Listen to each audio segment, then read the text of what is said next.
yang dimana beliau adalah salah satu dari cicit ulama terkemuka tanah Betawi, yaitu Guru Mugni. Nah, kita sekarang berada di sini ingin mewawancarai beliau, ingin menggali info bagaimana sosok biografi dari Guru Mugni itu sendiri. Oke, langsung saja di sini kita sudah berada di hadapan cicit Guru Mugni, yaitu Kiai Haji Ahmad Lutfi Fatullah. Kiai, bagaimana kabarnya? Alhamdulillah. Alhamdulillah. Saya cucu ya, bukan cicit ya. Oh, masya Allah. Maaf. Iya. Cucu. Cucu. Jadi karena anak bapak saya anak laki paling kecil. Jadi kelihatannya sih kayaknya cicit. Iya. Kalau dari sisi tahun kematian tuh kayaknya cicit. Cuman karena ayah saya masih kecil, jadi jaraknya jauh banget. Iya. Bontot berarti kayak. Iya, bontot. Mohon maaf Kiai, berarti Kiai Lutfi Fatullah bin Fatullah. Oh, bin Fatullah. Bin Mugni. Oh, masya Allah. Iya. Berarti sama Kiai yang Abdul Salam satu belakangnya. Nahrawi Abdul Salam. Nah, satu level. Satu level. Maksudnya satu level sama-sama cucu ya? Misan gitu. Iya, berarti misan. Iya, misan. Cuman beliau dari tua, saya yang dari muda gitu. Oh iya. Iya. Beliau umurnya seumuran ayah saya. Iya. Dr. Nahrawi seumuran ayah saya jadi jauh dari seumur. Iya, Kiai. Untuk Guru Mugni itu biografi dari mulai mungkin kecilnya atau sampai beliau nuntut ilmu di Mekah gitu ya. Iya. Yeah. Itu bagaimana itu, Kiai? Iya, saya sebenarnya ada bukunya ya, ada bukunya yang merekam detail gitu, detail. Saya juga harusnya sih saya udah bikin filmnya, bikin film dokumenternya, tapi belum jadi. Namun insya Allah harus saya lakukan. Gitu.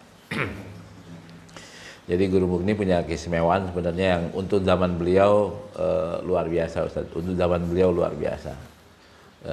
Salah satunya beliau ke Mekahnya aja 2 kali. Zaman susah kayak begitu, itu belajar ke Mekahnya 14 tahun tapi 2 kali balik gitu, bukannya sekali datang terus pulang gitu kan. Terus yang kedua, anak-anak beliau yang laki semuanya di sekolah di Mekah gitu, kecuali yang perempuan. Itu kan jadi bapak saya enggak karena usia enggak mencukupi waktu itu. Jadi ini kan kaderisasinya kan kuat banget.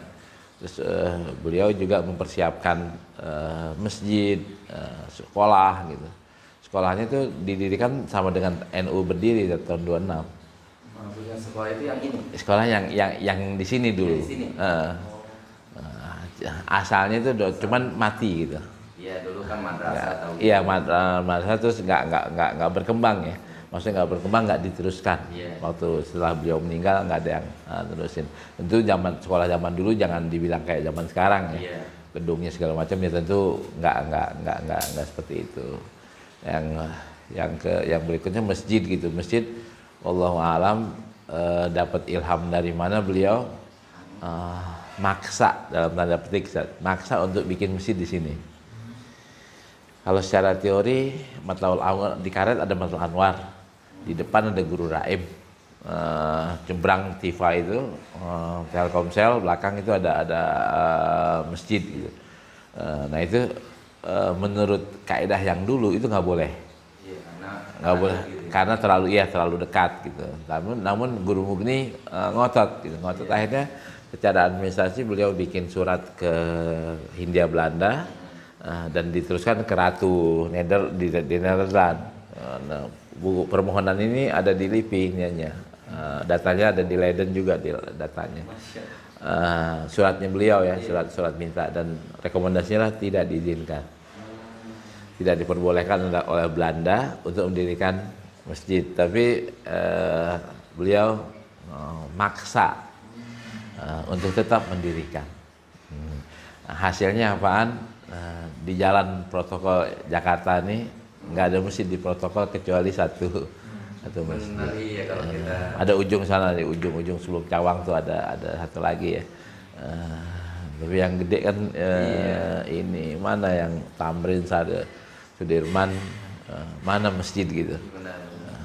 Ini doang manfaatnya dan Buat menjadi orang-orang kantor ya. kebanggaan orang-orang Jakarta jadinya. Benar. Itu kubahnya dari dulu nggak dirubah tuh Kiai? Ya ini kan ini baru ya 99. Kalau zaman di Guru Mugni ya pasti nggak seperti ini. Berarti emang desain baru 99 ya? Iya, desain baru. Cuman posisinya sama seperti di situ. Elit banget, diapit oleh gedung-gedung pencakar langit Iya. Iya. di Nah, pinggir jalan. lagi kubahnya itu nggak semua masjid, kayaknya jarang saya Ciri ngeliat. khas. Iya, ciri khas banget. Iya. Kuningan itu kalau nemuin udah kubah, wah berarti ini rumah Guru Mugni. Iya. Kalau kita dari puncak, Kiai pulang ke Jakarta melihat kubah Masjid Al Mugni, oh berarti dia sama Jakarta nih. Iya. Itu pertimbangan dari Belanda, saya dengar kan dari Snorkeljohn itu Iya, ya, betul. yang berarti memang alasannya memang hanya itu ya, nggak boleh karena tahajudul masjid atau gimana? Betul. Ya itu salah satu alasan mereka adalah adanya masjid yang berdekatan. Ya, berarti pemerintah Hindia Belanda pada saat itu make Mazhab teori Islam Syafi'i. juga dalam memutuskan Iya. pendirian masjid. Cuma mungkin Guru Mugni mungkin punya penglihatan lain gitu bahwa ini harus ada masjid di sini. Nah, karena nanti ada jalan di sini sehingga akan menjadi simbol gitu kan. Ya terbukti kan dari masjid-masjid yang sebelumnya ada, Hidayatullah ada dulu. Hidayatullah di Karet ada, ini ada Guru Raim nih, Baitur Rahim, Matul Anwar itu kan lebih dulu. Cuman kan akhirnya kan bukannya di tengah, bukannya di lingkungan dalam bahasa sekarang elit ya, strategis dan sebagainya. Nah, yang strategis jadi Al Mugni. Iya benar. Memang basiroh pandangan Mungkin saya sih menafsirkannya Iya. itu, Ustaz. Basirohnya itu kuat. Kalau tadi Kiai 14 tahun ya Guru Mugni di Iya. Mekah itu. Iya. Itu 12, 864, 12. 12. Dari umur berapa Kiai ke Guru Mugni udah mukim di Masih muda, Ustaz. Dan beliau otak dagangnya jalan. Oh, Jadi beliau di sana punya rumah, dan punya rumah wakaf. Beliau mendirikan rumah wakaf. Jadi sebenarnya sayangnya kan nggak diurus, Ustaz. Kalau misalnya diurus kayak sekarang di rumah orang Aceh, Ustaz. Sampai sekarang masih ada. Masih ada kan sebenarnya itu kan sumber ini kan. Kalau dulu kan Guru Mugni bangun orang Indonesia yang belajar zaman dulu ya, zaman dulu. Tinggalnya di mana? Rumah wakaf. Nah, Guru Mugni itu bikinin rumah wakaf. Bahasa kita asrama. asrama. Sama Ya, orang. belakangan kan Syekh Yasin punya madrasah. Punya madrasah. Beliau punya madrasah. Kalau Guru Mugni nggak punya madrasah, Iya, tapi punya asrama. tempat asrama gitu buat baik orang mukimin maupun orang haji. Haji kan nggak ada yang sebulan dulu, Oh, iya, nggak ada yang 2 berlayar bulan belayar kan nggak ada yang sebulan.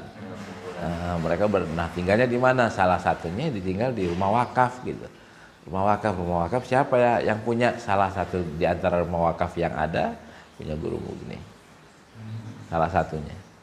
Itu kan untuk mendirikan rumah wakaf itu kan butuh dana gitu. Butuh dana, iya. Artinya dari Kiai Guru Mugni ini sendiri apa, kalau kata orang Betawi, apa dasarnya orang kaya berusaha sendiri gitu? Iya, usaha Ya. usaha sendiri. Kira-kira waktu itu gimana, perdagangan apa ya maksudnya? Ya, saya sih nggak diceritain secara detail ya oleh cing-cing saya. Tapi kan dengan ke Mekah 2 kali, itu kalau nggak punya duit nggak bisa. Zaman itu ya, zaman sekarang juga kalau nggak punya duit nggak bisa gitu. Terus anak-anaknya semuanya pergi haji, semuanya pergi ke Mekah. Itu kan nggak mungkin belajar ngongkosin ke sana berapa duit, Ustaz? Benar. Nah, terus beliau juga di sini punya tanah lebar banget, murah, terus punya gedung gitu, punya rumah di daerah kota dulu di daerah Proklamasi, daerah situ, punya ternak, punya ini daerah elitnya juga, elitnya zaman dulu Ustaz ya, di Tenabang, Tenabang yang di situ kan di Proklamasi itu kan elitnya dulu Menteng kan.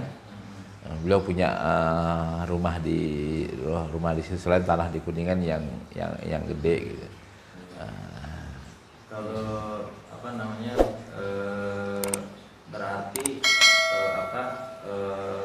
memang sudah terkenal ya, orang berada lah gitu ya. Artinya dari Guru Mugni sendiri, untuk yang tanah di Kuningan saya pernah dengar cerita Kiai. Pernah dengar gini, pokoknya kalau bukan tanahnya Guru Mugni dia agak injek gitu. Sampai ada cerita guyon kayak gitu. Guyon atau benar itu Kiai? Guyon kan. Guyon ya. Saking emang banyak ini buat. Iya, yang di satunya lagi kan istrinya 9 Ustaz. 8. Isinya 8. 8 ada Arab ada, Cina ada, bule, Belanda ada, Betawi. Jadi kan kalau misalnya orang nggak punya duit, mungkin kawin sama orang. Iya, kan nggak udah banyak, kulitnya beda lagi kan gitu kan, rasnya beda. Kalau foto yang beredar di internet gitu, foto Guru Mugni itu benar itu? Saya udah nanya berkali-kali, nggak bisa dipastikan. Jadi saya tanya bapak saya tanya encing saya tanya orang-orang tua yang ada di sini.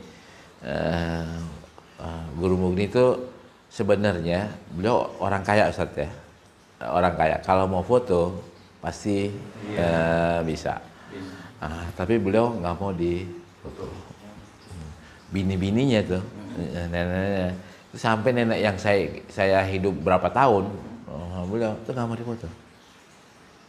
Anaknya yang perempuan sampai meninggal baru 1 tahun 2 tahun yang lalu nggak mau difoto. Jadi madhabnya beliau adalah nggak mau difoto.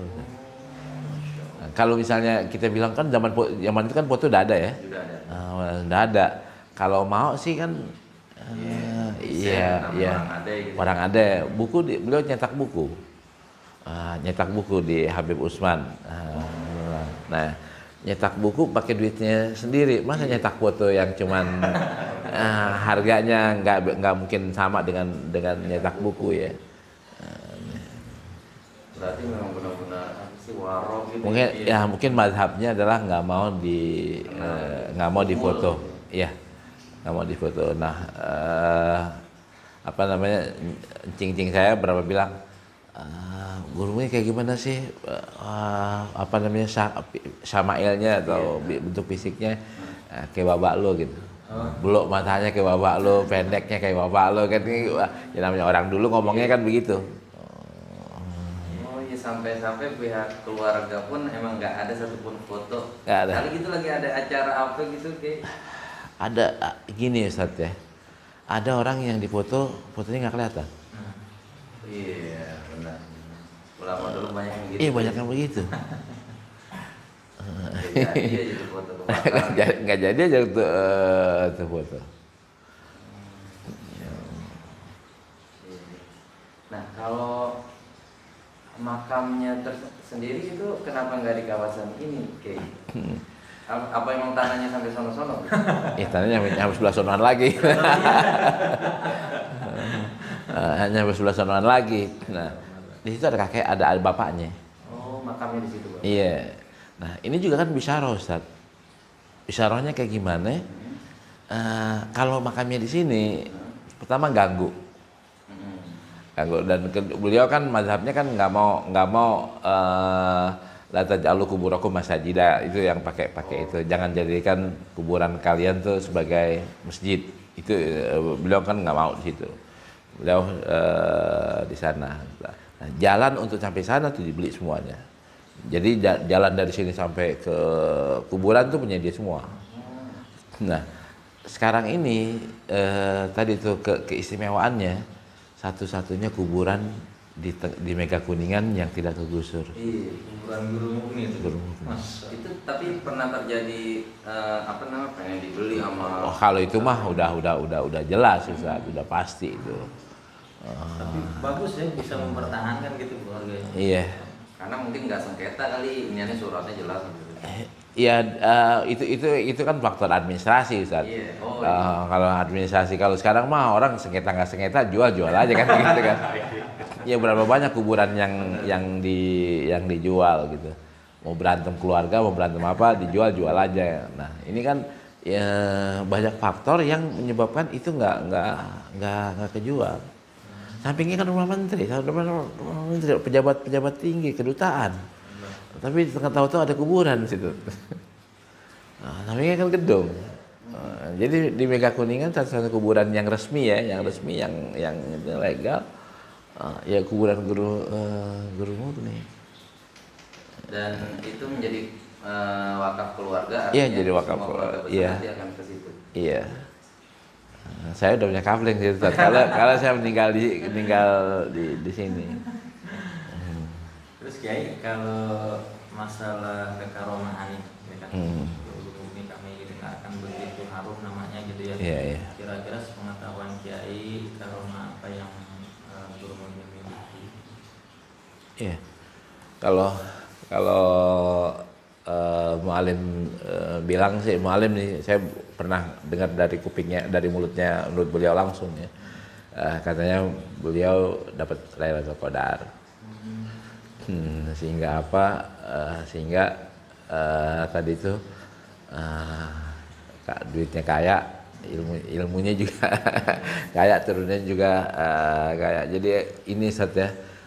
Ini kan maksudnya kan ini kan sebagai pelajaran, bukan sebagai bangga-banggaan, bukan kesombongan ya Ustaz ya.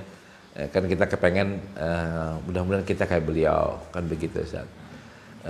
Kan punya keluarga kaya, anak alim kan susah Ustaz. Benar. Punya cucu alim kan susah. Berapa banyak beliaunya alim, anaknya kagak. Oh, anaknya gontok-gontok. Iya, berapa banyak yang model kayak gitu. Nah belum. Nah sekarang nih penerusnya nggak ada. Kan banyak ya apa namanya orang alim, tapi penerusnya nggak ada.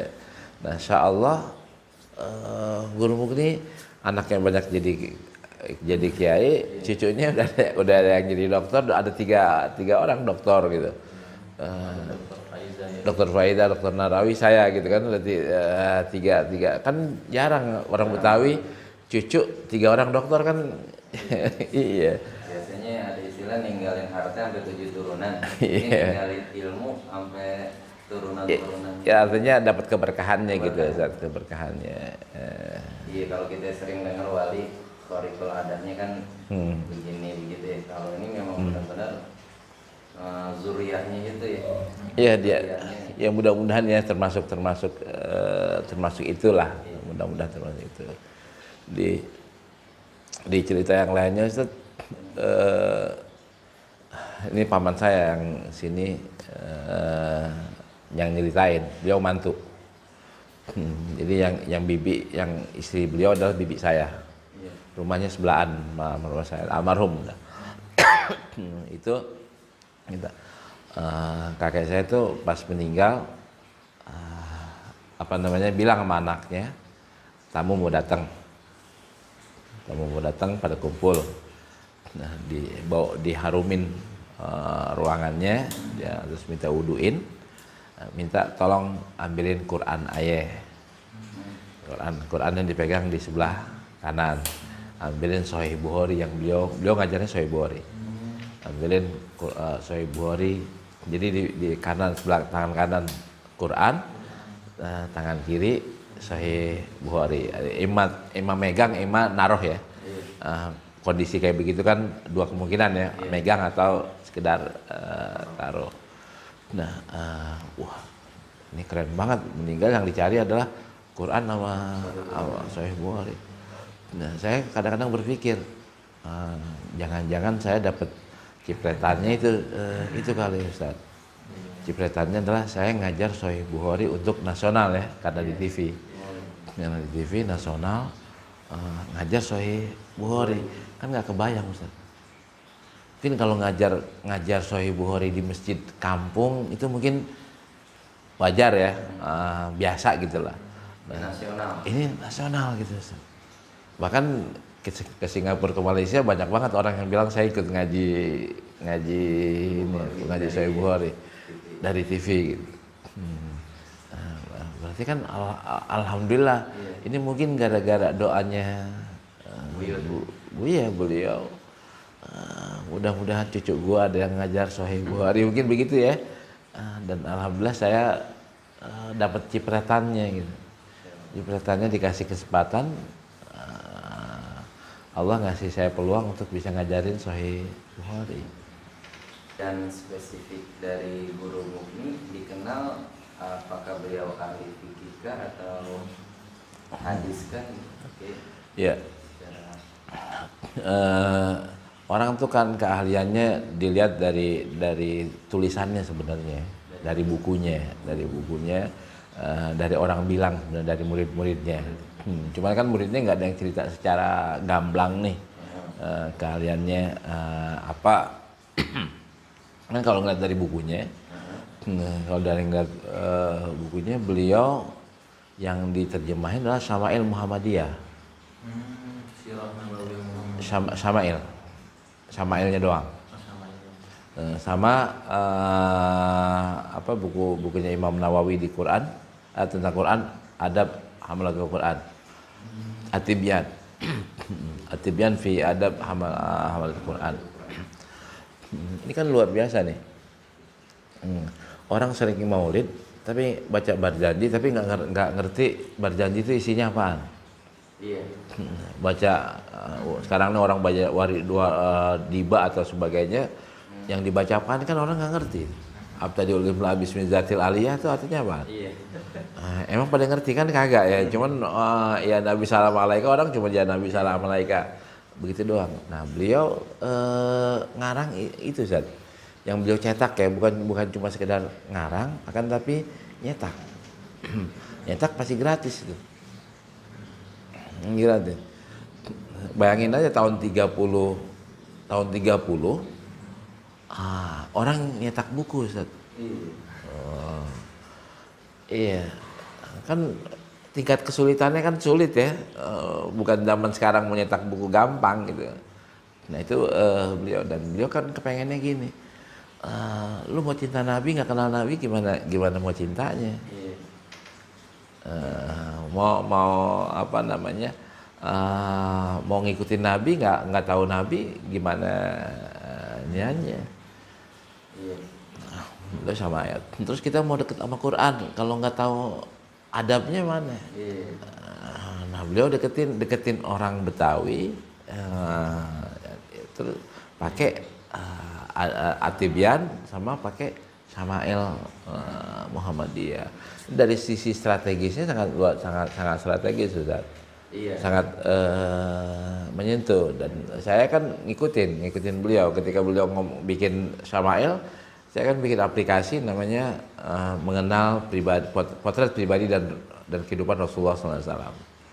Udah ratusan ribu Ustaz ya, mungkin udah hampir 1 juta kali.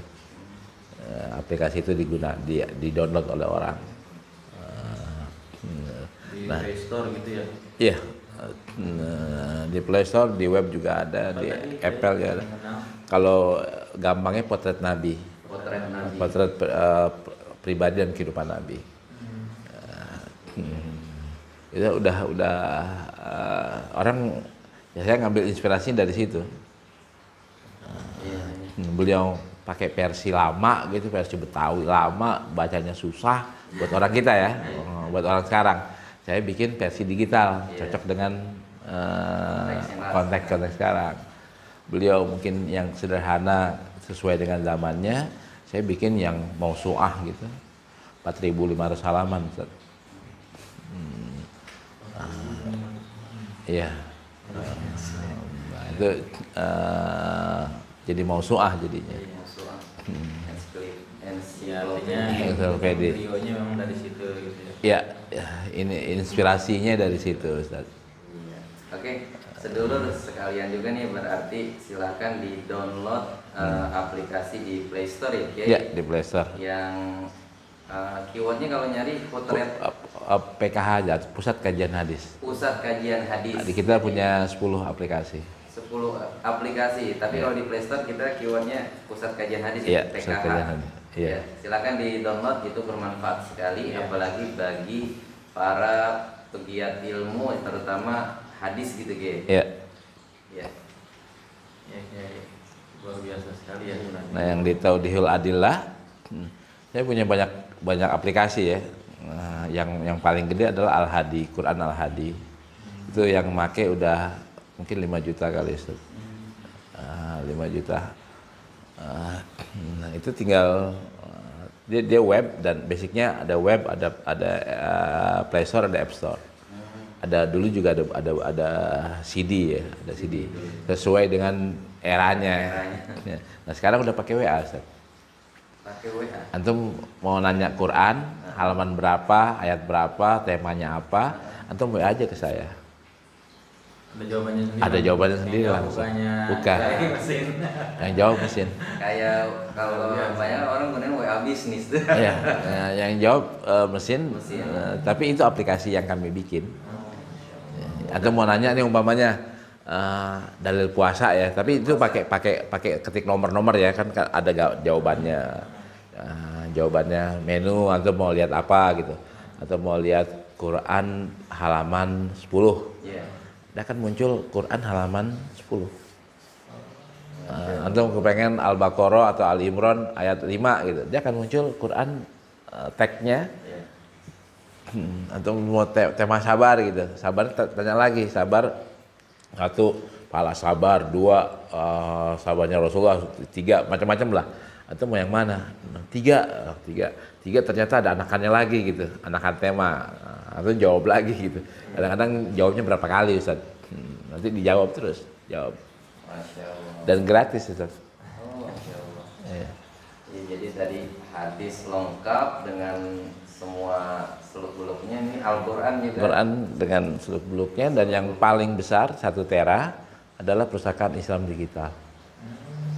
Itu perpustakaan digital hari ini nih, bulan-bulan ini pengunjungnya sekitar 13.000 per hari. Jadi kayak perpustakaan UIN lah. Cara ini aja gimana tuh? Ketik aja, ketik pusatkajianhadis.com. Nanti kita bisa download gitu. Kalau itu nggak bisa download, itu 1 tera, antum downloadnya berapa bulan? Iya. Jadi kita bisa mengeksplor aja gitu ya. Mengakses. Antum bisa buka buku apapun di situ. Ada 8.000 buku, 8.000 kitab. Iya. Antum mau Sahih Bukhari, Iya. Sahih Bukhari mau cetakan mana? Mana gitu ya. Kan ada 10 cetakan. Iya. Antum mau cetakan mana? Iya. Nah, cetakan Darul Kutub umpamanya. Iya, Mau Darul Fikr mau ada 5 jilid, atau mau jilid berapa? Iya. Nah, Jilid itu 1. bisa dispesifikkan percetakan tuh Kiai. Emang Itu nggak ada percetakan, kan? maksudnya? Itu nggak percetakan. Iya, artinya misalnya yang Darul Fikr atau Darul Kutub gitu. Ini kan referensi. Karena halamannya beda gitu. Halamannya beda, nomornya beda. Nomornya beda. Ya. Jadi ini lebih lengkap dari Maktabah Syamilah yang dulu populer itu gitu. Saya kan belajarnya dari kekurangan Maktabah Syamilah. Kelebihan Maktabah Syamilah bisa searching. Kekurangannya adalah kadang-kadang tagnya nggak sesuai. Iya. Karena ya human error dan sebagainya lah. Kita nggak menuduh, tapi kita maklumi. Iya. Nah, terus ada dulu ada wakfiyah. Wakfiyah itu nyari kitab, buka 1 kitab. Nah, dia bukan kayak perpustakaan, dia tapi data. Nah, dia bentuknya file. Nah, saya ambil dari wakfiyah, saya rubah menjadi PDF dan flipbook. Flipbook yang buku kebet. Saya masukin ke sistem. Nah, sistem inilah bisa nyari, atau mau nyari kitab apa aja tinggal ketik doang. Dan itu 8.000 kitab, yang antum di rumah cuma punya 100 kitab doang. 100 kitab udah ulama besar. Ini 8.000 kitab, dan antum bisa nongkrong dari sini pun bisa. Dari manapun sekarang di dunia ya, antum bisa buka pustakaan itu. Dan free. Dan kalau antum mau download 1 tera, hampir 1 tera. Enggak, itu bukan untuk di-download. Ya. Iya, ini semua Masya Allah. Kalau dulu Imam Syafi'i itu salah satu gelarnya Nasirus Sunnah gitu ya. Iya. Terus waktu kemarin belum lama ada ulama terkenal yang digadang-gadang juga sebagai Nasirus Sunnah, Mustafa Al-Adhami. Iya. Nah, sekarang kayak Lutfi Fatullah nih dengan berbagai macam tadi media yang sangat memudahkan kita untuk mengakses kutubus hadis, bukan kutubus sitah lagi. Kutubul alaf, Ustaz. Kutubul alaf, Masya Allah. Mudah-mudahan bagi sedulur juga semua yang berkontribusi dalam mengakses itu, kita semua dijadikan nasiris sunnah, orang-orang yang menolong sekalipun memang Nabi tidak perlu ditolong gitu ya, tapi mengembangkan hadis, menjaga hadis gitu juga. Masya Allah. Amin. Nah, Kiai, kembali lagi ke Guru Mugni. Kiai, di Jakarta kan kita kenal ada apa sih keterkaitan antara guru-guru besar Jakarta gitu ya. Kita kenal di zamannya ada Guru Mugni, Guru Marzuki gitu ya, Guru Khalid, Guru Mansur. Nah, itu mereka apakah memang sezaman gitu ya? Ya kan ada sezaman, ada bawaannya, Ustaz. Kayak guru sama murid gitu ya? Iya, guru sama murid. Nah, guru mana nih? Lihat tanggal wafatnya aja. Lihat tanggal wafatnya. Ya, jangan tanggal lahirnya, Ustaz. Lihat tanggal wafatnya. Iya, tanggal wafatnya. Kalau ini sendiri Guru Mugni tahun 35. Kenapa? Meninggalnya tahun 35. Guru Mugni ya? Iya.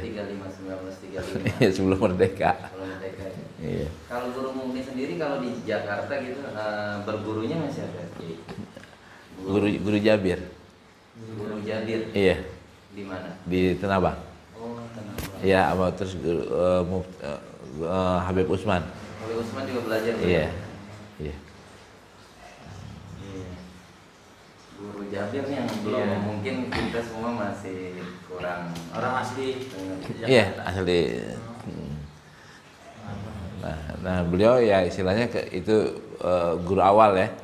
Terus guru berikutnya ya ini di Mekah lah 12 tahun. Nah dengan Syekh Nawawi Banten guru beliau. Syekh Nawawi Banten tuh guru beliau. Ya. Kalau Syekh Hasyim Asy'ari teman beliau. Iya, sezaman sih. Berarti sama-sama lagi belajar. Ya? Lagi belajar. Gus Dur, saya siapa? Cucu Guru Mugni. Udah. Temen nongkrong gua. Temen nongkrong. Sezaman sama Kiai Ahmad Dahlan dengan Iya, sezaman dengan beliau. Kalau genealogi nasab Guru Mugni ada kemana tuh? Jadi kan rata-rata biasanya guru itu di yang beliau bilang di kitabnya itu 4 orang doang yang disebutin tuh. ke atas Pak. Ke atasnya, iya. Ke atasnya namanya nama Arab, Ustaz. Nama Arab. Iya. Beda banget sama orang Betawi beneran. Kalau orang Betawi beneran, binnya kan bin Mi'an, bin Bengkong, bin iya kan nama-nama orang Betawi tahu sendiri lah zaman dulu begitu ya, begitu iya. Oh iya. Kita nggak nyalahin Ustaz ya. Semua sesuai dengan zamannya masing-masing. Nah, kalau Guru Mugni kan Guru Mugni bin Sanusi bin Qais bin Kus bin Faiz, satu lagi saya kok nggak ada 4 orang. Nama Sanusi kan bukan nama Betawi, Ustaz. Iya. Faiz kan bukan nama Betawi. Kan bukan nama Indonesia lagi, bahkan bukan nama yang agak sedikit susah orang, bukan nama pasaran. Kalau Abdullah, Abdurrahman itu walaupun nama Arab, tapi kan bukan nama pasaran ya, Ustaz. Berarti memang ada kemungkinan ayah atau kakek beliau itu muhajirin dari daerah mana? Ada orang yang katanya membaca nasab. Nah, Guru Mukni itu masih turunannya Sunan Gunung Jati. Gunung Jati. Saya nggak berani mengklaim, Ustaz. Saya nggak berani mengklaim. Keturunannya memang ada manfaatnya. Tapi kan inna sababa man yakulu ha'anada. Iya kan? Ya kayak gitu. Nasab emang ada niatnya, akan tapi bukan itu yang terpenting. Bagaimana kitanya gitu. Iya. Iya. Iya. Kalau sama Guru Abdul Ghani seangkatan nggak? Abdul Yang Guru Ghani Basmo. Jauh. Jauh ya. Jauh dong. Tuan sini. Apa ya? Kakeknya Kiai Syarifudin. Tuan sini, Ustaz. Ya. Guru Majid itu. Guru Majid itu. Guru Majid di bawah Guru Mukni. Iya, ini hanya zamannya Ustaz. Sama Guru Mansur juga di bawahnya Guru Mukni. Mereka satu ketemu tapi nggak segaris ya. Memang di abad tersebut banyak tuh guru-guru Jakarta, alim ulama Jakarta yang memang jebolan tanah haram ya. Iya. Banyak sekali. Hampir semuanya, Ustaz. Hampir semuanya. Nah, untuk kalau Guru Mukni ini haulnya setiap tahun ada ya, Kiai? Ada. Kita alhamdulillah ngadain di sini. Di sini ya? Iya. Dulu ngadain khusus ya. Sekarang ini udah 10 tahunan ini kita ngadain bareng dengan pengajian Al-Bahsi wa Tahqiq. Oh, Al-Bahsi wa Tahqiq. Ya, Dr. Nahrawi itu kan bikin pengajian yang dulu aslinya adalah guru buat kiai-kiai doang. Sekarang udah untuk umum gitu. Tapi banyak kiai yang datang. Sekarang saya sebagai penerusnya gitu. Itu dia santer emang itu di Jakarta Selatan ya? Iya. Penuh kalau orang pengajiannya penuh, Ustaz. Kalau dulu itu mungkin sistemnya kayak di pesantren bahsul masail kali gitu. Kalau dulu awal-awal gimana? Bawa kitab beliau. Oh. Jadi beliau kan punya kitab disertasinya adalah Al-Imam Syafi'i baina madhabai al-qadim wal jadid gitu kan.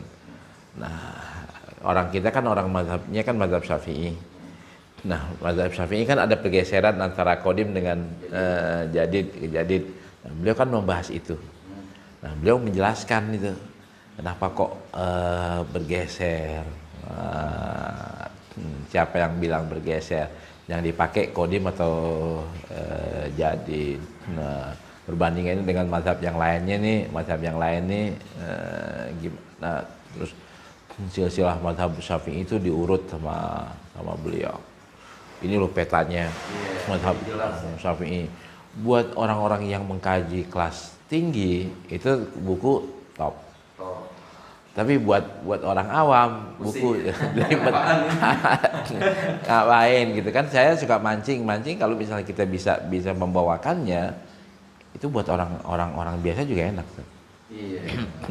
Asal kita bisa memetakannya aja, bukan kayak baca kitab sorogan ya. Iya. Tapi kita membacanya bikin gambaran umum, petain, terus jelasin alur pergeseran. Dan sampai sekarang bahsul tahqiq itu membahas itu. Iya, tadi pagi saya bahas itu. Dari pagi lagi pandemi gini. Iya. Kan udah longgar. Udah agak longgar ya, jalan lagi. Nah, Kiai Lutfi, sekarang kita pengen Kiai berbagi cerita gitu. Kiai pernah nuntut ilmu di Damaskus, Syria gitu. Itu kayak gimana tuh supaya juga para remaja pemuda Islam saat ini juga mempunyai ghirah untuk benar-benar memperdalam Islam, bahkan sampai ke luar negeri sekalipun. Saya sebelumnya kan belajar di Gontor ya. Oh, lulusan Gontor itu terkenal kan dia didikannya bukan ilmunya. Disiplin. Iya, disiplin, terus wawasan itu yang digembleng. Anak Gontor tuh kalau disuruh baca alfiah nggak bisa, Ustaz. Iya. Nah, kalau suruh baca ya bisa. Nahunya baru ta'rif dua kata udah nyasar dia. Tapi kalau disuruh ngomong, disuruh debat, disuruh itu jago tuh. Suruh mimpin organisasi, itu leadershipnya itu cita-citanya itu tinggi. Emang dididiknya kan kayak begitu, Ustaz. Kayak gitu. Nah saya nggak mau sekolah di IAIN, Ustaz. Zaman yang saya itu adalah sebagian besar IAIN adalah pilihan terakhir. UIN kan belum ada ya, IAIN adalah itu pilihan terakhir, bukan pilihan utama. Kalau udah nggak diterima di luar negeri baru masuk IAIN. Nah, saya termasuk orang yang berpikiran seperti itu. Kalau gue nggak bisa di luar negeri, gue harus masuk ke IAIN. Ternyata alhamdulillah dengan proses-proses ya tentunya, dengan proses terima di luar. Di luar saya pakai ijazah Gontor. Yang belum adalah di Indonesia. Di sana masuk masuk dan ngikuti nggak pakai daurah bahasa Arab dulu. Karena memang udah lulus seleksi kalau dari Gontor gitu. Iya, ini dengan penyesuaian bahasa akhirnya bisa ngikutin kuliah. Di Syria sendiri pusat Arabia. Iya, bahasa Pusah. Bahasa Pusah. Dan saya kuliahnya di Damaskus University-nya. Iya, yang memang UI-nya ya, UI-nya Damaskus, UI Syria gitu. Jadi dari S1 ya memang di Damaskus itu S1-nya. Saya S1 di situ, S2-nya di Jordan. Di Yordan. Di Jordannya Jordan University, UI-nya Jordan lah. Pindah ke S3-nya di UKM juga UI-nya Malaysia. Semua spesifikasinya hadis atau gimana? Iya. Saya S1-nya bukan S1-nya saya fikih dan usul. Fikih dan usul tuh di kampus. Cuman karena memang yang dosennya yang kelas-kelas tinggi gitu, kelas-kelas profesor gitu, hadis di semua semester ada. Nggak kayak di kita kan hadis satu semester doang atau 2 semester gitu. Dia ada, dan yang ngajar saya adalah Dr. Nurdin Itar, Dr. Bugo itu dulu dosen hadis kami itu orang-orang alim. Nah, saya ngaji sorogan di luar dari itu jam kuliah mayoritasnya hadis, Ustaz. Saya ngaji Sahih Muslim, ngaji Sahih Bukhari, ngaji Riyadhus Shalihin itu sama orang-orang topnya Syria. Saya ngaji sama Dr. Buti, sama Dr. Nuruddin Itar, Syekh Quraim Rojih, Syekh Mustafa Al-Bowo. Nah, itu ngaji kemana-mana ya baca hadis. Dan terus di Indonesia pas mau ke S2 apaan nih, di Indonesia nggak ada ahli hadis atau kekurangan ahli hadis. Nah, Dr. Nurdin Itar beliau nyaranin saya, apalagi saya tahun terakhir tuh ngaji sama beliau intens gitu, ngaji Sahih Bukhari intens. Nah, udah ambil jurusan hadis saja. Saya yang ngasih rekomendasi saya ada 3 orang. Dokter Buti ngasih rekomendasi, Dokter Eter ngasih rekomendasi, Dokter Bogo sama adiknya Dokter Wabah Zuhaili, Dokter Muhammad Zuhaili. 4 rekomendasi. Itu Dokter Buti itu Said Ramadan Al-Buti. Iya. Itu guru saya bener itu kalau itu. Iya. Beruntung banget ya bisa. Iya. Kita emang elu-elukan. Iya. Berarti di Syria berapa tahun sih?